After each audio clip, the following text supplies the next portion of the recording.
How's it going, everyone? Welcome back to another video. We have gone into another intermission with the FTC versus Microsoft trial, so I thought I would actually get one of these videos out. There's a lot to get through, and I'm going to try and get through as much as possible, but this is probably going to be a multi-video hearing because it's been going on for hours. There's a lot of information to cover, so let me quickly jump into it before the trial recommences.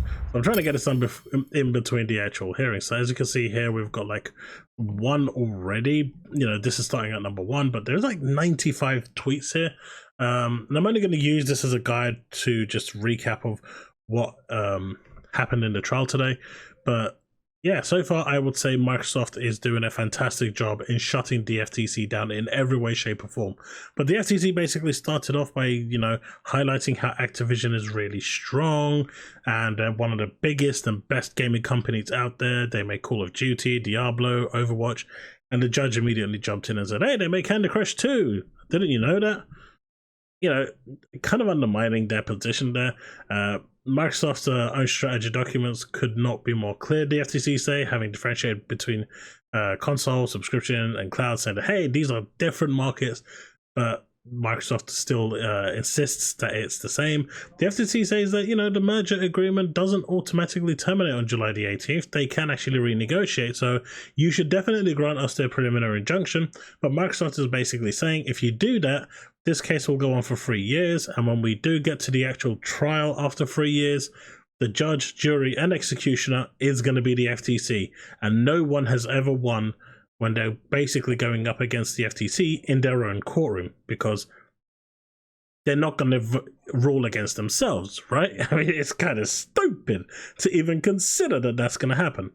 So the Judge Corley, basically, as you can see here, notes FTC could keep suing even if the deal closes, which is the right thing to do, right? That's the right attitude. The FTC said that they have a lot of information, but they, in hindsight of how fast this is moving, they're going to have to keep it brief. And the judge said that's fine. A lot of talk about Generation 9 consoles came about. Generation 9 being the 9th generation of consoles, PS5, Series S, Series X, and that Nintendo wasn't part of that. And they basically were saying that Nintendo is such a low-powered machine that it is 1 or 2 generations behind, even though it is the second biggest selling console on the market right now. Probably, I'm not sure if it actually sells more than PlayStation, but it's up there, right?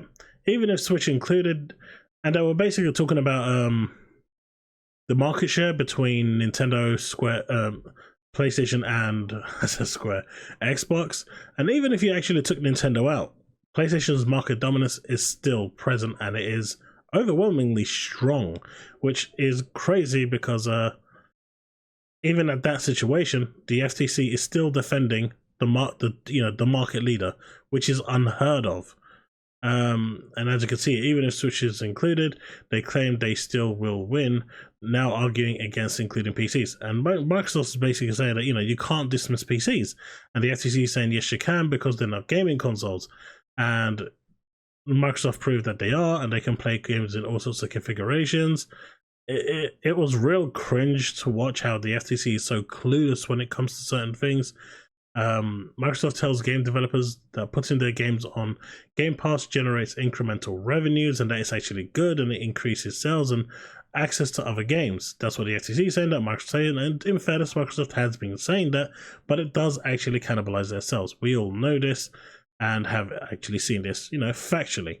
The FTC is going to bring on two NVIDIA executives, but we don't know if that's going to actually be today now, because they've gone off for their final break.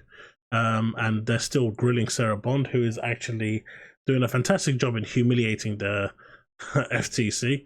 But now the FTC makes the argument that cloud streaming and library subscription markets can be combined into one market and be separate from console market, but it's still argued by all of them that cloud gaming is a delivery system and not a platform on its own, especially when it comes to xCloud.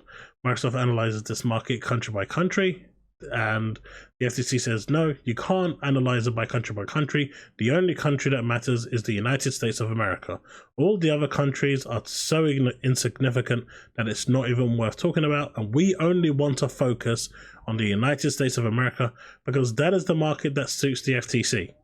If you combine the other markets, like Japan, for example, then obviously Sony's lead becomes even more exaggerated, right? Because they've got like a 90% lead over there, 85% lead if it's just probably about 90%. So they don't want to include any of those markets, or the European markets, the UK markets. They don't want to include any of those because it would just widen the power that Sony has, the market lead.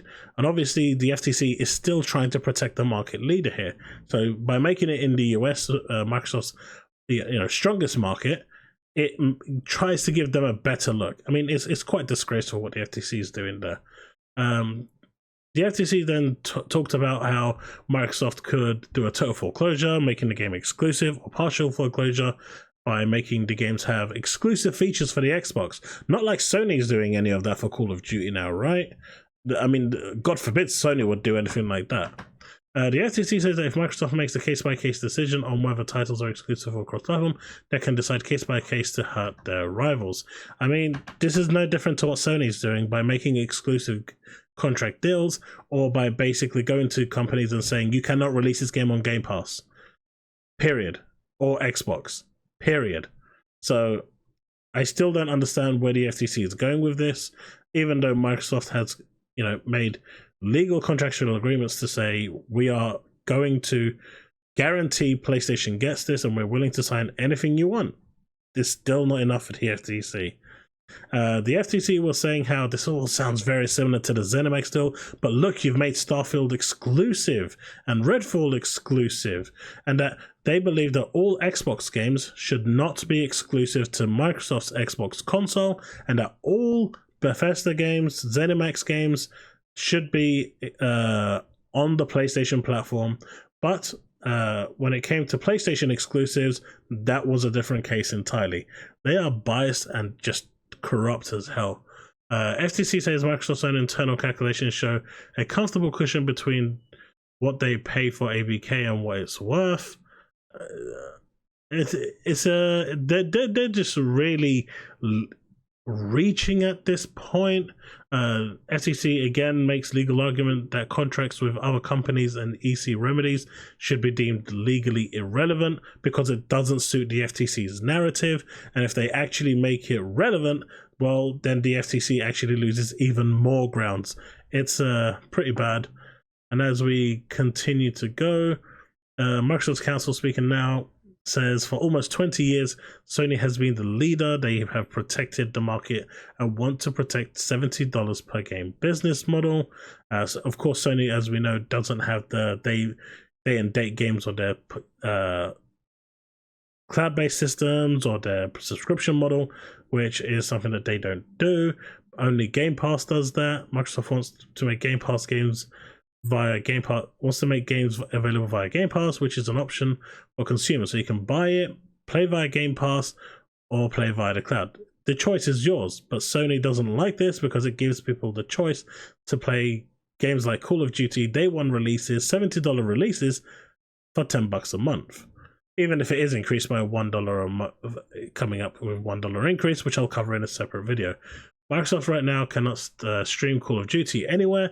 But Microsoft says that, right now you can't stream Call of Duty anywhere, but if this goes through, it's going to be streamed everywhere, and more people will have access to the game. 94% of gamers are playing on mobile phones, for example, and that is a market that they want to tap into. Over here, we can see that the Microsoft Council explaining the Call of Duty foreclosure would not make sense because it doesn't. By by making the game exclusive to Xbox, they are losing a ton of revenue. How does that make any sense? It just doesn't. Microsoft state that their worldwide share for mobile is 0.3%. One of the main reasons why they want to buy Activision Blizzard King is so they can turn that 0.3% into something like 25-30%, or whatever King's market share is. I mean, they say it doesn't make sense to upset all those consumers, the gamers who want to play COD with their friends. Now, what they're referring to this and this next statement here, gamers have very strong opinions and make it clear that they want to play Call of Duty on all those platforms. And so gamers' strong opinions, that's also what I've been experiencing here so far. What they're referring to here is a two-front thing in the trial today. What they were saying was that there's a lot of PlayStation players playing Call of Duty. It doesn't make sense in upsetting those people. That's a huge gaming player base that basically wants to play the game and is willing to buy the game. It would be stupid to, one, remove it from there when it's already there and it's a franchise that just sells in the millions. And it would also be silly to not put the game on cloud because more people want to play Call of Duty, but they can't. Not everyone can afford to pay $500 for a console. Not everyone can afford to pay $1,500 for a semi-good PC to be able to play COD. And at the end of the day, that is what you need to do. Spend between $500 to $1,500 to play it. Or if it was available on the cloud, then you could play it for $10 a month. I know it's a crazy notion, but that is basically where we're at with this. Now, they say Microsoft noting that Jim Ryan is not here, but there was an email from Jim Ryan, which actually did the rounds, and of course, Sony immediately, after it was already displayed, and Sony immediately jumped in and was like, no, you can't show this, But essentially what the email showed was Sony reaching out to their shareholders, the Sony former CEO, and saying that in regards to the ABK deal, this was not an exclusivity play at all, that he was not worried that the game would come off PlayStation, that it would in his own words, we will continue to see Call of Duty on PlayStation for many years to come. He also made assertions that he had reassurances from Phil Spencer and Satya Nadella that this was the case, and that basically there was, a bigger game being played here and big money was being thrown around, stuff that basically PlayStation couldn't compete with. $70 billion is a lot of money after all. But, he made it clear that he was not worried at all, and rightfully so, because it would be stupid to remove that game off PlayStation. And, well, as it says here, so Jim Ryan told everyone internally, especially the board and the CEO and investors, that they would be fine. Then months later, started traveling the world, talking to regulators, and basically saying they're going to remove the game. I mean, I wonder what changed. Did the FTC actually manipulate them?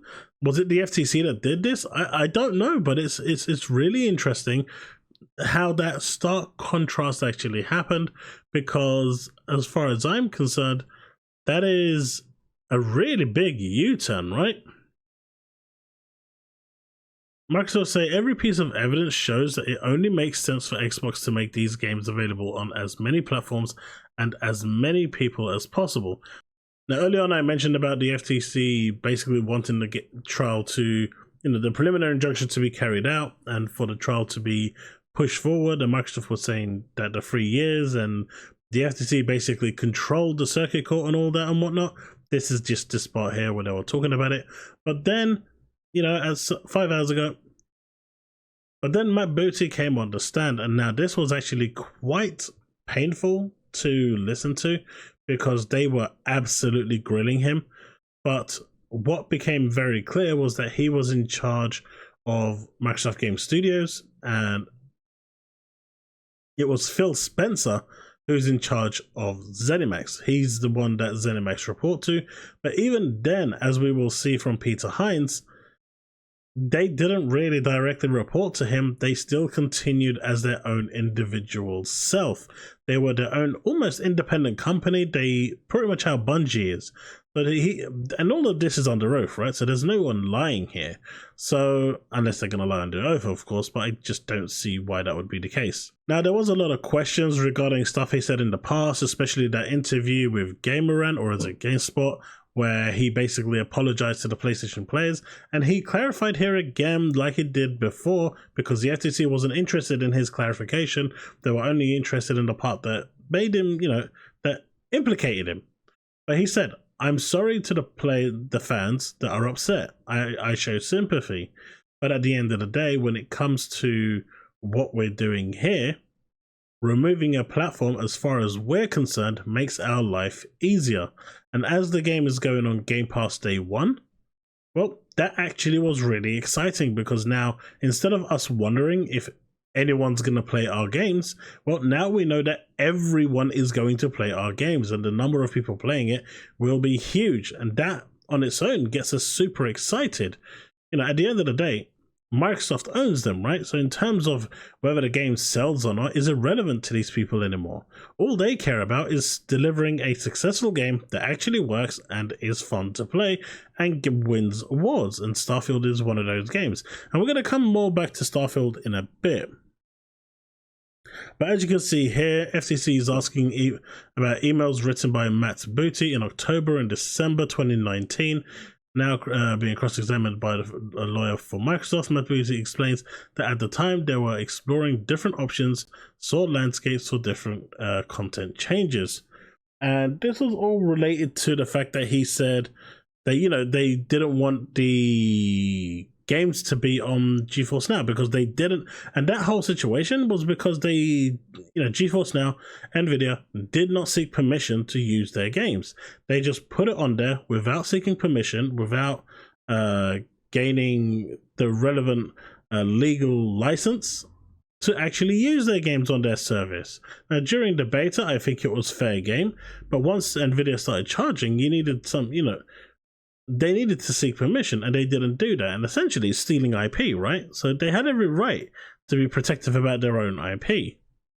Microsoft lawyer asking Matt Booty whether anything has changed since those fourth quarter 2019 emails regarding the relationship with Nvidia, and it just confirms that, you know, they've sat down, they've come to agreements, they've created, you know, signed contracts, and now everyone is happy because the right process was followed. Questions then turned over to Deathloop and Ghostwire, and Matt Booty was asked if Sony was ever upset with the quality that they delivered under Microsoft. And Matt Booty was able to deny that with a resounding no. The Sony ever complained about Xbox taking games away from PlayStation or degrading the quality, because they could have taken Deathloop and Ghostwire Tokyo off Sony, but they honored those contracts and in return actually delivered a very, very good product, with Deathloop winning awards. And in fact, the PlayStation versions were superior to the Xbox versions a year later. Kind of crazy. Judge Corley asked the question about multiplayer across platforms, and Matt Booty can confirm that Xbox users can play with Switch users. This is basically going against the FTC, who turned around and was saying that, you know, the Switch is a useless console, it's this isolated entity, but Minecraft Dungeons and other games in that, you know, multiplayer games that are cross-play can be played together with the Xbox platform. And this on its own is actually proving that despite the Switch not being as capable as the Series X or the PS5, it doesn't matter. The fact is, they can both live in the ecosystem and enjoy gaming together, and that is what it's all about. Now, Microsoft concluded content is not a durable advantage. Judge Corley asks for examples, and Microsoft points to Netflix. Matt Booty says there are no guarantees and games can fail. Number of openings and opportunities for other people to launch content that succeeds. Now, this was a multifaceted question, and the last point I think I'm going to touch on this video, and I'll do a part 2 following this one. But essentially what was asked here is, when you were creating Game Pass, what was the mindset? And they were looking at the way Netflix was, you know, building the platform and, you know, seeing how it actually evolved. And there was a lot of loss for Netflix at the start before it started to make a profit. So it wasn't a durable advantage.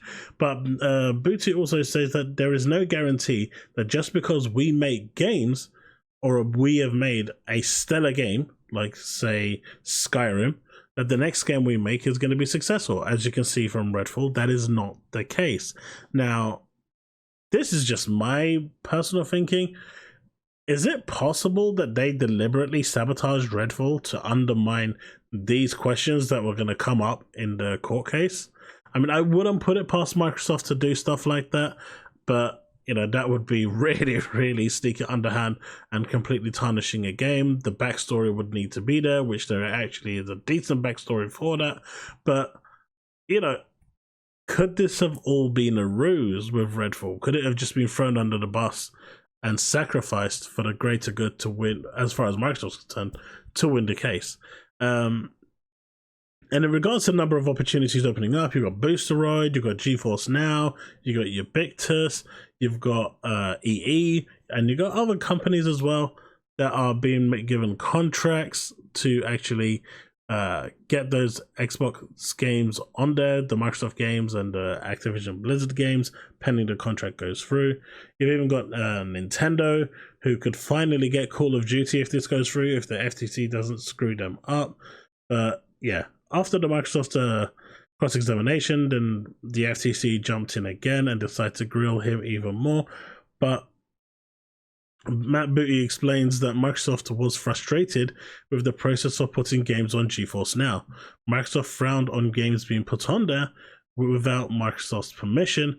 That relationship has changed quite a bit. And this was basically when the FTC went to re-examine him. They immediately came out with the email that he said, F this, we don't want our games on there, we're not going to support this, yada, yada, yada.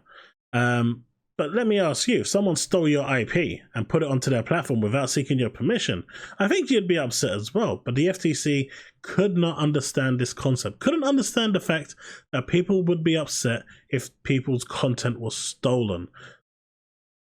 It doesn't make sense. But up until this point, the FTC was actually, in my opinion, actually putting up a fair fight. They were actually doing well, even though a lot of their arguments were flawed. But what came after